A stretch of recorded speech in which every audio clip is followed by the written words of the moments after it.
La parole est à Monsieur Joachim Son-Forget. Merci Monsieur le Président. Ma question s'adresse à Monsieur le ministre de l'Économie et des Finances. L'ISF a été supprimé récemment afin de poser un garrot sur une hémorragie fiscale, là où, à vrai dire, le sang avait déjà bien coulé. Cependant, un an après, nous n'avons pas ressuscité les morts car aucun retour d'exode massif des enfants prodigues n'a été constaté. Plus encore, je vais vous faire une confidence, j'entends de quelques indiscrétions des milieux de la gestion de fortune que quelques Français bien fournis sont très curieux de placements étrangers depuis le début de la crise des Gilets jaunes. Alors, je ne suis pas là pour vous inciter à l'exil fiscal, mais je vais me faire l'avocat du diable. Finalement, les expatriés pour raisons fiscales comme les Gilets jaunes grognent pour la même raison. Ils se perdent dans une jungle de suppression, de naissance ou de réformes fiscales très typiques de la France, alors qu'il faudrait donner des gages de stabilité dans le temps. Pour forcer les retours, vous pensez à la méthode coercitive. Déjà, dès 2012, l'idée d'un impôt à la nationalité a été mise sur le tapis par d'autres avant.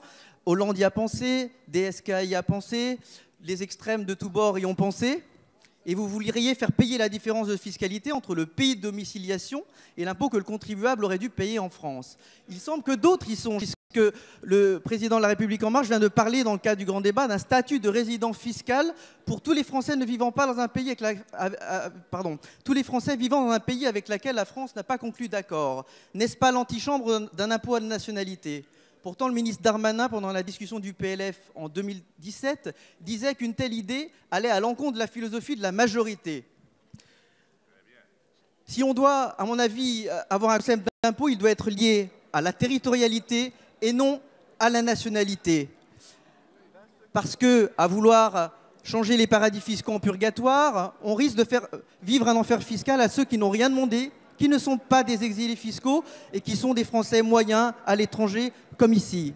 Monsieur le ministre, comment pouvez-vous nous offrir une vision de long terme de votre politique fiscale avec une véritable colonne vertébrale? Je vous remercie.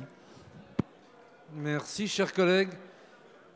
La parole est à Madame Agnès Pannier-Runacher, secrétaire d'État auprès du ministre de l'Économie et des Finances.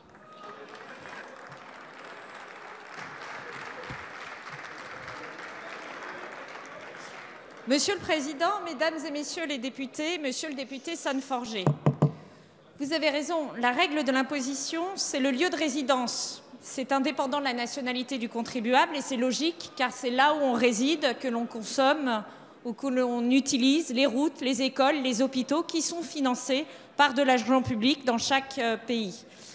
Et puis, une imposition qui serait sur le seul fondement du critère de la nationalité poserait un problème pratique puisque nous avons 125 conventions fiscales qui rendraient impraticable ce dispositif. Et ces conventions fiscales, nous les appelons de nos voeux puisque ce sont elles qui régulent justement ces notions de fiscalité réciproque entre nos pays et qui mettent des règles dans l'application des règles fiscales et dans toute tentative d'appui de droit ou de tentative d'échapper à l'impôt.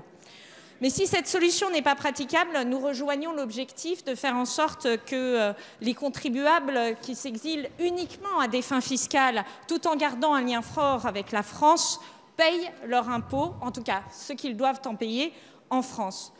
Pour ce faire, il y a un certain nombre d'actions que nous avons mises en œuvre. Je tiens à rappeler que la France a engagé depuis 18 mois une action forte et efficace de lutte contre la fraude et l'optimisation fiscale, tant au niveau national qu'au sein des instances européennes. En voici quelques exemples. La transposition des critères de la liste noire européenne des États et territoires non coopératifs.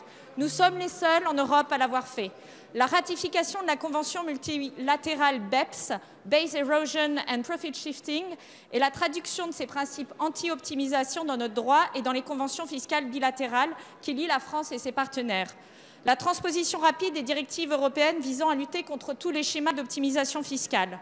Et le rôle moteur de la France dans la lutte contre l'optimisation fiscale des GAFA dans le cadre des négociations visant à créer une taxe européenne. Ça résonne aussi sur les actionnaires de ces GAFA. L'imposition minimale, enfin, sur la relocalisation des bénéfices. Voilà les actions que nous menons. Merci, Madame la Ministre.